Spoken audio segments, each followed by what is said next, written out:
I had been carrying mail out of Grover Post Office for 7 years. I knew the building the way I knew the route, completely, in all weathers, including its failings. I had known 3 postmasters in that time. The last one, Herb Callow, had retired in September when his wife's health required them to move to her daughter's place in Topeka, and the position had been advertised and filled, and the new postmistress had arrived on the 3rd Tuesday of October in a car that was not well suited to Kansas County roads, and that I had watched park at an angle outside the post office with the particular assessment of a man who has been watching things arrive in Grover for 7 years. She got out of the car with 2 suitcases and looked at the building, and then at the street, and then at the building again. The look she gave the building was the professional one, assessing, noting, moving on. The look she gave the street was something else. It was the look I had seen on people who arrive in Grover expecting one thing and find considerably less of it.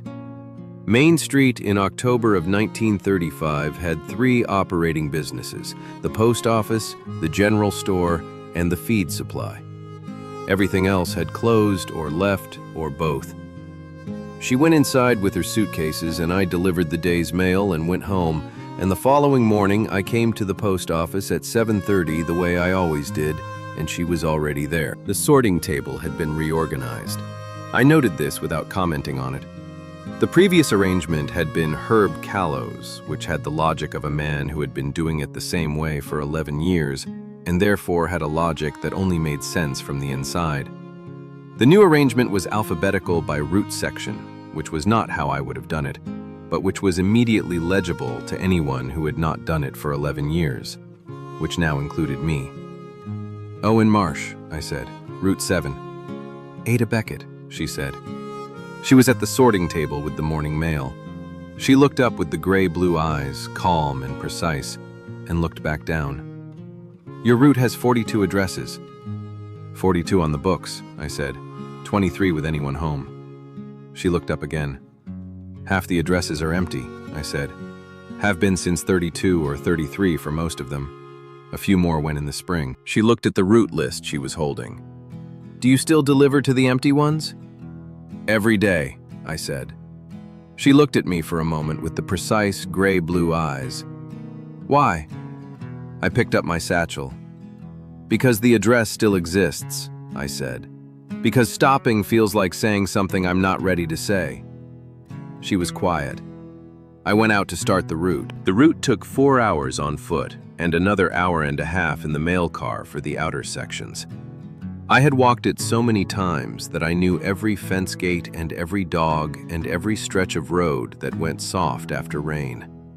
I knew which addresses had been empty for 2 years and which for 3 months, and which had been empty since a specific Tuesday when I had delivered a notice and watched a family load what they had into a truck and drive west.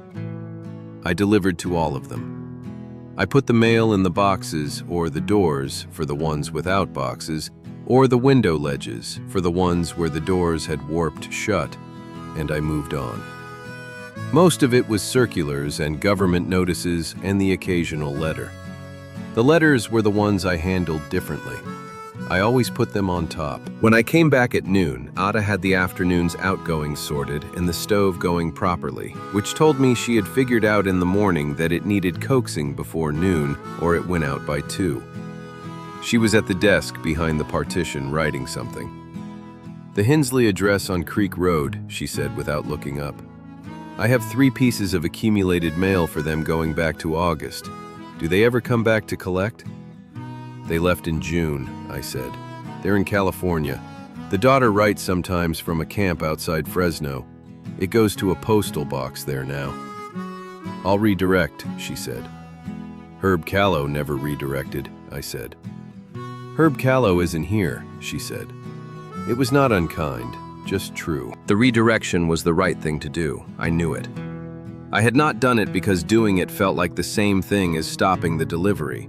Like saying out loud that the Hensley family was not coming back, which they were not, and which I had not been ready to say for 6 months. I did not explain any of this to Ada. I just agreed and went to check the afternoon's mail. The town had 1,100 people in 1928 when I started the route. It had 600 and something in 1935. The 600 and something were the people who had not gone or who had come to replace those who had, though the replacements were few.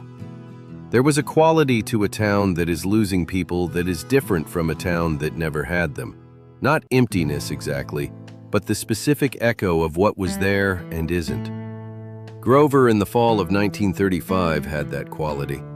You heard it in the main street on a Tuesday morning when 3 years before you would have heard 20 people going about their business, and now you heard 6. Ada heard it. I could tell by the way she listened to the town when she was outside. She was not from here, and so the echo had a different quality for her than for me. She had nothing to compare it to, no previous version of the street, no memory of the hardware store before it closed or the restaurant before the Garfields left. She just heard the town as it was, which in some ways was a cleaner way of hearing it. She asked me about it in the second week. She'd come out to the back step during her lunch break, and I was coming back through the alley after the morning route, and she said simply, "How many people have you seen leave?" I thought about it. "From this building," I said, "I've watched about 500 people's mail stop. Some died, most left. Does it get easier?" "No," I said. "You just get better at continuing." She looked at the alley. At the back of the buildings, the closed hardware, the empty barber shop, the general store still going. "My grandmother's town in Nebraska went this way," she said. "In the 90s. Drought, and then the railroad moved its depot." She said it wasn't sad exactly. She said it was like watching a conversation end. I thought about that. "Yes," I said, "that's right." She went back inside. I went to start the afternoon route, and I thought about the specific rightness of that description, a conversation ending, and about the particular thing it meant that the person who had said it was new here and had already found the right words for it. By the end of the first month, I had established that Ada Beckett was not going to be a temporary postmistress in the way that the previous 2 temporary postmasters had been temporary. She had reorganized the filing system, redirected the accumulated mail for 41 former addresses, updated the route books, negotiated a better rate on the postal supply order from Dodge City, and learned the names and circumstances of every remaining household on Route 7 from the records without being told to. She had also fixed the south window latch that had been letting in cold air since March, which Herb Callow had intended to fix and had not, and which she had addressed with a piece of wire and a screwdriver on a Thursday afternoon without mentioning it to anyone. I noticed the window latch.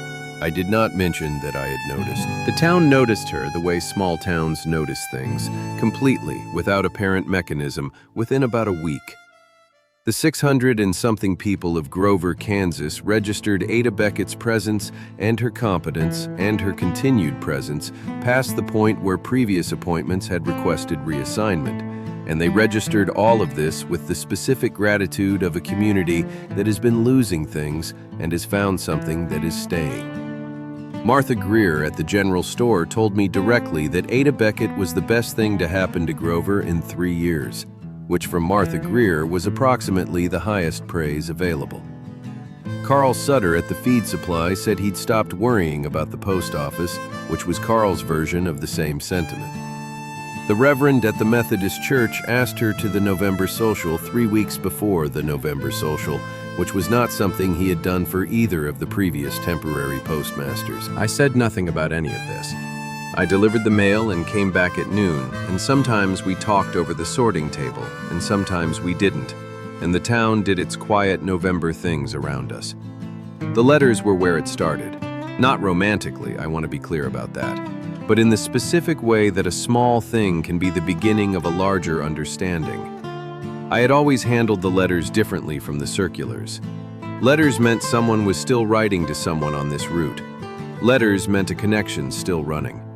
I put them on top in the sorting so they were the first thing a person found in their box, not hidden at the bottom under the government notices and the seed catalogs. I had always done this. It was not a policy, it was just what I did. Ada noticed in the 3rd week. She saw me sorting one morning and saw the letters going on top, and she watched for a moment without saying anything. And then she said, You always put the letters on top. Yes, I said. Why? I thought about how to say it. Because they're the thing people are waiting for, I said. Everything else is noise. The letter is the point. She looked at the sorted mail. My mother writes every Sunday, she said, from Wichita. She looked at the Route 7 stack. I'm not on your route. No, I said. You're box 7 in the office. I paused. I put yours on top too. She looked at me. Something in the gray-blue eyes that was not the professional assessment. Something slower. You don't have to do that, she said. I know, I said. The coffee started in November. I don't know exactly when. There was no specific day I could point to as the beginning, just a gradual noticing that when I came back from the morning route at 11:30, there was a cup on the south windowsill. Not on the counter, not on the sorting table, on the south windowsill where the afternoon sun came through and kept things warm. Set there before I arrived so it would be the right temperature when I got in. The first time I noticed it, I thought it was Herb Callow's habit somehow persisting, and then I remembered that Herb Callow had been a tea man and had never in 11 years made a cup of coffee that I knew of. The second time I thought it might be a coincidence. The third time I understood that it was not a coincidence and that Ada Beckett had worked out when I returned from the morning route and had started making a cup at 11:20 so it would be ready. I did not say anything about it. I drank the coffee and put the cup back on the windowsill and went out for the afternoon route. When I came back, the cup was washed and on the shelf. This continued for 3 weeks before either of us mentioned it. What changed the third week of November was the snow. The first real snow of the season, not a dusting, but the kind that comes in sideways off the high plains and means business. It hit on a Wednesday, and by Thursday morning the route was difficult, not impassable, I had walked it in worse, but slow and cold in the specific dry way of a Kansas high plains cold that gets into your hands if you let it. I came back at 12:15 instead of 11:30, colder than usual, and the coffee was on the windowsill, and it was still warm because she had timed it to when I usually returned, and when I was late, she had kept it warm on the stove. I stood at the windowsill with the cup and looked through the south window at the snow coming down on Grover's Main Street. The general store light was on. Nothing else was moving. The street had the particular quality of a town in the first real snow of the year, hushed and specific, all the sounds muffled and the ordinary objects made briefly unfamiliar by the white. Ada was at the sorting table. She did not ask about the route or the cold or whether I was all right, which was the correct response because I was all right, and she knew it, and asking would have been performance. She just let me stand there with the coffee and the window. After a while, she said, "Do the letters still get through in this?" "Yes," I said. "Slower, but yes." She was quiet. Then, "My mother's Sunday letter will be late." "Probably Tuesday," I said. "Maybe Wednesday." She looked at the sorting table. "She wants me to come home for Christmas," she said. "She says Wichita has work. She says there's no reason to stay in a town that's..." She stopped. "Going," I said. "Yes," she said. I looked at the snow on the street, at the general store light, at the post office eagle above the door, visible through the side window, holding its snow on top of its brass wings. "Are you going?" I said. She was quiet for a long time. "I don't know," she said. And then, more quietly, "I keep not going. Every time I think about it, I think about something that needs doing here first. The November supply order, the December route updates, the accumulated mail for the Garfield address." She paused. "I know those are just reasons." "Maybe," I said. "Or maybe they're true." She looked at me across the sorting table. "Owen," she said. "Ada," I said. We looked at each other across the sorting table in the Grover post office, with the snow coming down outside and the stove going, and the afternoon mail not yet sorted, and something that had been building for 6 weeks in the particular way of things that build without announcing themselves arriving at the surface all at once. I'm not going back to Wichita, she said. It arrived in the room the way true things do, plainly, without ceremony. All right, I said. I don't know why, she said, except that I do know why, and I'm not ready to say it. I looked at the window, at the snow, at the coffee cup still in my hand. The route tomorrow is going to be harder, I said. The east section floods at the dip in the creek road, and the water will be frozen over, and it goes soft in the middle if it froze fast. I know, she said. I could use someone on the east section who knows the route by memory, I said. It was not what I meant. She knew it was not what I meant. I don't know the east section by memory, she said. You would by the end of the day, I said. She looked at me for a moment. Then she turned back to the sorting table and picked up the afternoon mail and started working through it.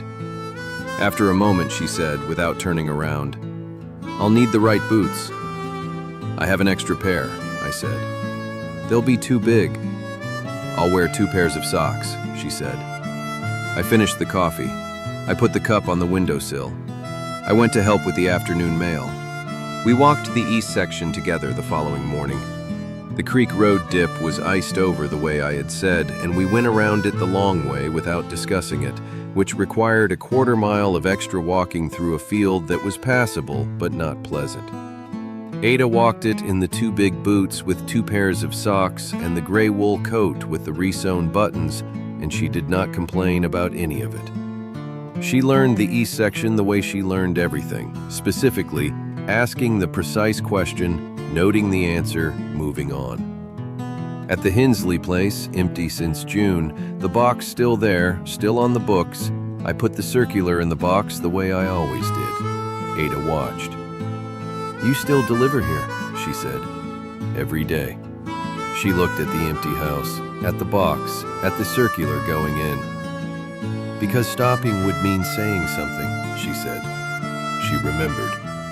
Yes, I said. She was quiet for a moment. Then she took one of the circulars from the satchel, a government agricultural notice, the kind of thing that went to every address on the route, and she put it in the box herself.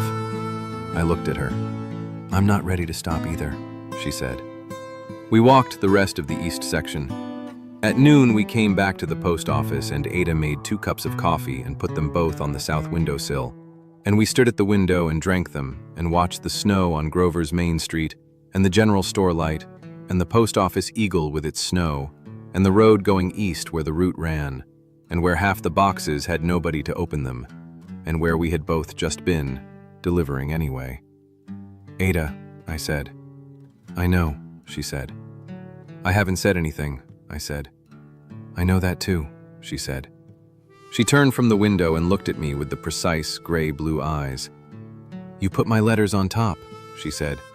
You've been doing it since the 3rd week. Yes, I said. That's what I mean, she said. That's the thing I know. I looked at her in the November light coming through the south window, the chestnut hair tucked behind her left ear the way she did when she was thinking, the faint freckles across her nose, the composed mouth with the humor in it that her expression usually didn't let through, but which was there now, visible, the way things become visible when a person decides to stop keeping them in. She was standing at the south windowsill of the Grover Post Office on a November afternoon in 1935, and she was not going back to Wichita, and she was looking at me with the full version of the gray-blue eyes, and it was the truest thing I had seen in 7 years of the same route. The December supply order comes in on the 14th, I said. It's a 2-person job to unload. I'll be here on the 14th, she said. And the route updates for January need the new census data from Dodge City. Someone needs to drive to Dodge. I can drive to Dodge, she said. It's an hour and a half each way, I said. Better with company. She turned back to the window. The snow had stopped, and the afternoon sun was coming through, and it caught the chestnut wave of her hair where it curved behind her left ear, and the small silver earring she always wore on the left side that I had noticed on the 3rd day and not mentioned.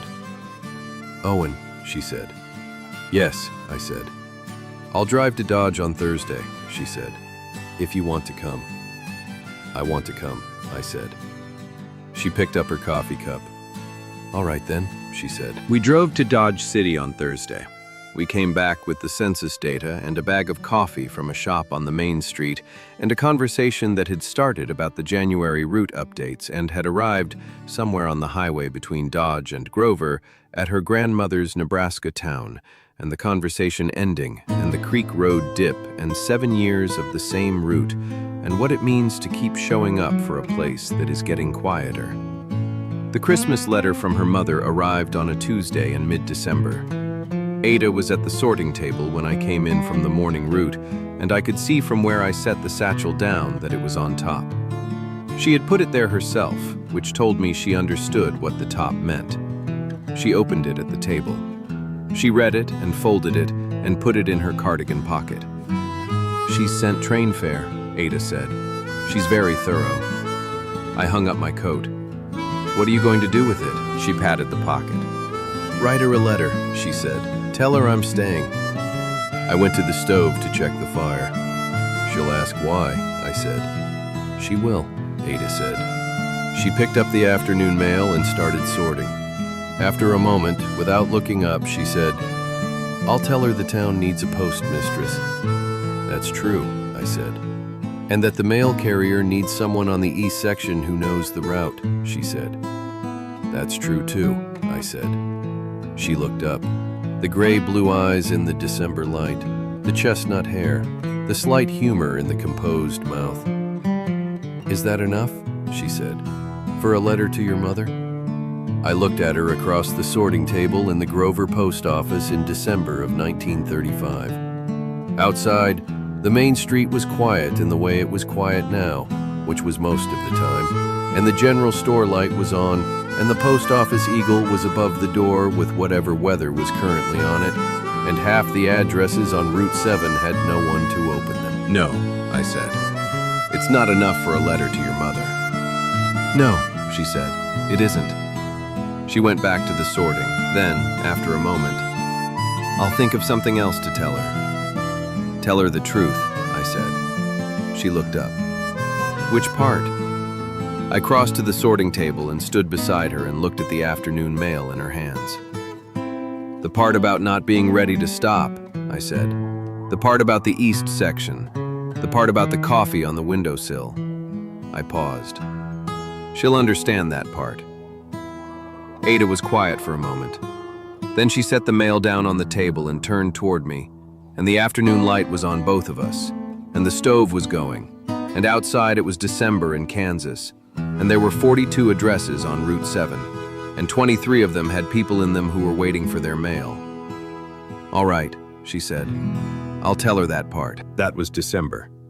In January, we drove to Dodge City twice for the route updates, and once for reasons that had nothing to do with the route updates.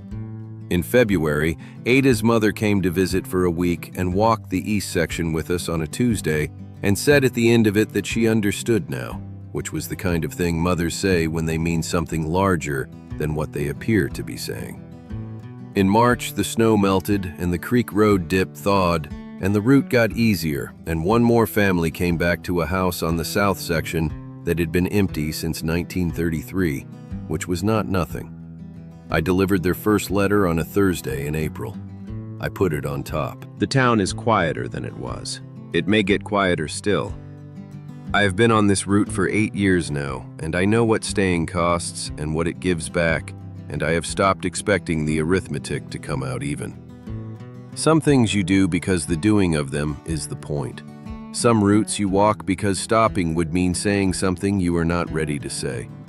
Some windows face south and catch the afternoon light, and some cups go on some windowsills at 11:20 because someone has learned when you come back and has decided, without making a production of it, that you should not come back to nothing. The address still exists. I still deliver. That is the whole of the argument. That is all of it.